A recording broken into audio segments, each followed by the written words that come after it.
ईमानदार मिठाई वाला। एक गांव में महेश नाम का एक हलवाई रहता था। उसकी दुकान दूर दूर तक मशहूर थी। आसपास के सभी गांव वाले महेश की दुकान से ही मिठाई लेते थे। भाई मजा आ गया, क्या लजीज रबड़ी है। ये लड्डू भी लीजिए, शुद्ध देसी घी के हैं, आज ही बनकर आए हैं।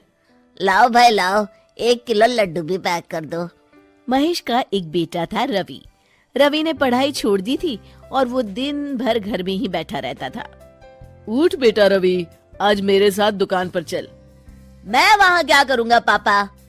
अरे दुकानदारी सीख बेटा, आगे चलकर ये सब तुझे ही तो संभालना है। मुझे ये सब कुछ नहीं संभालना, मैं वीडियो गेम खेलूंगा, फिर दोस्तों के साथ बाहर जाऊंगा। हे भगवान, इसे थोड़ी अक्ल दे दो।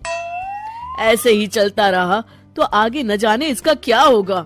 महेश बड़बड़ाता हुआ दुकान चला जाता है। दुकान पर ओ घसीटाराम, मुझे थोड़े चक्कर आ रहे हैं, जरा पानी तो लाना। जी जी मालिक। सुन, मैं घर जा रहा हूँ, आज दुकान तू संभाल ले। जैसा आप कहे मालिक। महेश बिस्तर पर लेटा है। आपको बहुत तेज बुखार है, 1 हफ्ते बेड रेस्ट करनी होगी और ये दवाइयाँ लेनी होगी। हाय राम, ये क्या हो गया आपको? मैं तो 1 हफ्ते में ठीक हो जाऊंगा, पर दुकान कौन संभालेगा? आप फिक्र ना कीजिए जी, मैं रवि को समझाकर दुकान भेज दूंगी। आप बस जल्दी से अच्छे हो जाइए जी। अगले दिन रवि दुकान पर पहुंचता है। आइए आइए मालिक, मैं आप ही का इंतजार कर रहा था। क्यों? ये मेरी दुकान है, मैं जब जी चाहे आऊँ। तुम लोग सुबह से आकर काम पर लग जाया करो, समझे?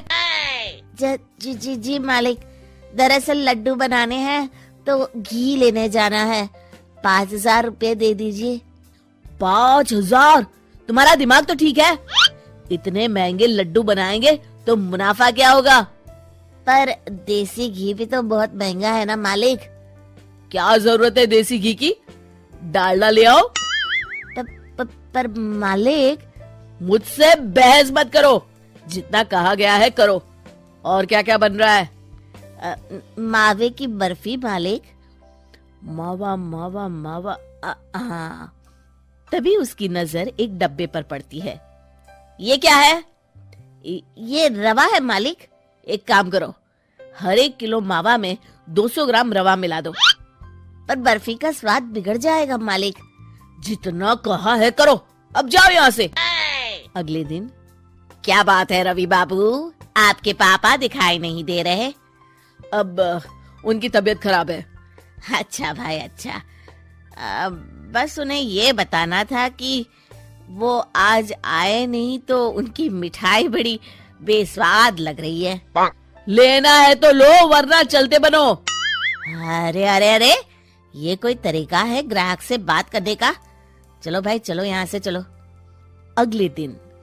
भैया, कल जो मैं लड्डू ले गया था उनका स्वाद बड़ा बेकार लगा। महेश बाबू का नाम सुनकर बड़ी दूर से आया था। 200 रुपये में इससे अच्छा और क्या मिलेगा?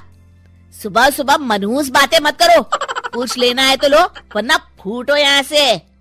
रवि के इस व्यवहार के चलते 2-4 दिनों में ही ग्राहकों का आना कम हो जाता है। मैंने तो सोचा था कि कम पूंजी में ज्यादा मुनाफा होगा, पर यहाँ तो घाटा हो रहा है। आखिर चक्कर क्या है? लगता है ये दुकानदारी मेरे बस की नहीं। महेश ठीक होकर दुकान लौटता है तो घसीटाराम उसे सब कुछ बताता है। हे भगवान, इसने तो मेरी सालों की मेहनत पर पानी फेर दिया। अब क्या करेंगे मालिक? कुछ नहीं, सबसे पहले तुम पहले की तरह शुद्ध और अच्छी मिठाइयाँ बनाओ और मुझे गांव के उन सब लोगों के नाम बताओ जिनसे रवि ने बदतमीजी की। रवि, कल सुबह दुकान पर आ जाना, बहुत जरूरी काम है। मुझे नहीं आना, मैंने 1 हफ्ता दुकान संभाल ली है, अब संभालो आप। दुकान तो तूने जैसे तैसे संभाल ली, पर सीखा कुछ नहीं। कल तुझे बहुत जरूरी सीख देनी है। रवि पैर पटकता हुआ बाहर चला जाता है। अगले दिन। ये ले ताजी शुद्ध मिठाइयाँ। मैं इतनी मिठाइयों का क्या करूं? इन्हें उन सब के घर देकर आओ जिनसे तुमने बदतमीजी की, और साथ में माफी भी मांग लेना। अरे पर मैंने तो सिर्फ उन्हें। बेटा, घर आया मेहमान और दुकान पर आया ग्राहक भगवान के समान होता है। अब तू जल्दी जा और कल से कमाल देखना। रवि उन सभी 4-5 लोगों के यहाँ जाकर मिठाई देता है और माफी मांगता है। अगले दिन दुकान पर ग्राहकों की भीड़ लग जाती है। मान गए महेश बाबू, आपने तो आते ही घर तक मिठाई भिजवा दी। बस मेरे बेटे की गुस्ताखी को माफ कर देना भाई, उसमें अब तक बचपना है। हाँ हाँ, आपके लड्डू के बदले हर चीज की माफी है। भाई आज तो मेरे पड़ोसी भी आपकी उदारता देख के दंग रह गए। इतनी बड़ी दुकान के मालिक का बेटा घर तक माफी मांगने आया। भाई रिश्ते निभाना तो कहीं आपसे सीख है। बस आप लोगों की दया है। ताजी रसमलाई आई है, लेंगे आप? हाँ भाई हाँ, 200 ग्राम पैक कर दो। शिक्षा, सफलता पाने के लिए ईमानदार और विनम्र होना बहुत जरूरी है।